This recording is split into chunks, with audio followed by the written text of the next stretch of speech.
once a firm or a lawyer or an individual decides on a topic and direction, or I don't know, sort of a niche for their show, what can they do to make their episodes more engaging to listen to, and sort of ensure that they're actually providing value for their audience, right? Well, how do they make it worth searching for?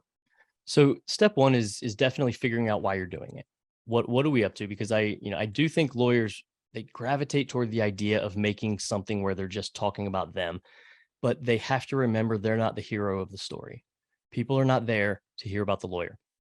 They want to know who the lawyer is. They want to make sure that this is someone that they could, know, like, and trust. But at the Mhm. same time, you're not the hero. You're the companion. You are the guide for this person. Make the journey about the client. This is about what they want to get, the future state that they want to end up at, that you're going to help them get to, right? And so that is one of the areas that we want to start at. Not just, hey, we're great. Here's what we're up to. You should love us.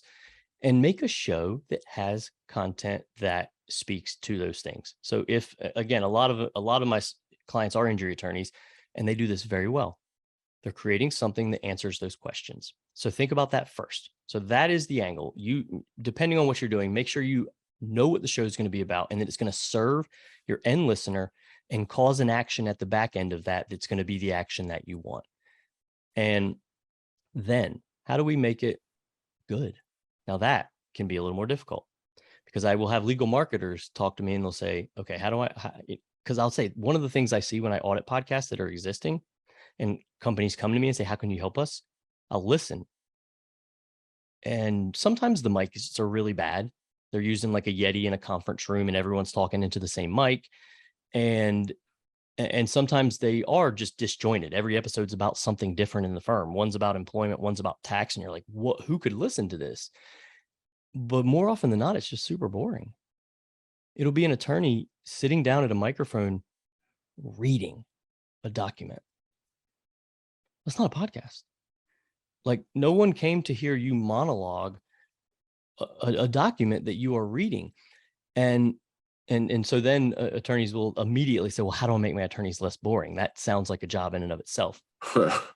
And one of the things that we've done with attorneys with great results is when we're starting a show with them and we think this is going to be an issue. Some are just naturally good, especially trial lawyers tend to be pretty good on the mic. But we'll talk to them and we'll figure out where they need help.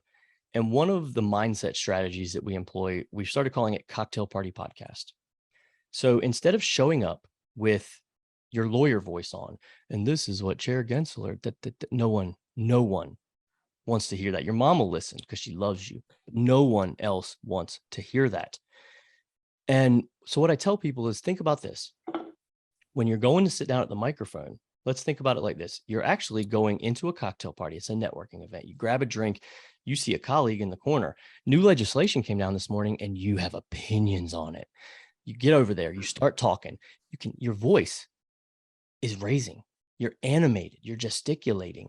People around you are starting to stop their conversations and lean in because they want to know what you think, what's going on. You're gathering a crowd. You are having a conversation you're genuinely invested in. That is Cocktail Party Podcast. You're not sitting down on a mic and just saying words, conveying information. You're talking about something you care about. And you're talking about it. Usually you have a co-host or a guest, and you're talking about it with someone else who cares about it. You're having a conversation that you're invested in, that you care about, that you want to talk about, and other people just happen to be listening and getting value from it. That is a really good way to approach the microphone. You're not like they sit down, they put that lawyer voice on. What happened? Because you'll see that. You'll see the partner walking down the hall and they're talking about their weekend and they're excited. The moment they sit down, they go into monotone. Bring that person back. That's the person that's going to be relatable, because that's what we want at the end of the day. We want relatability.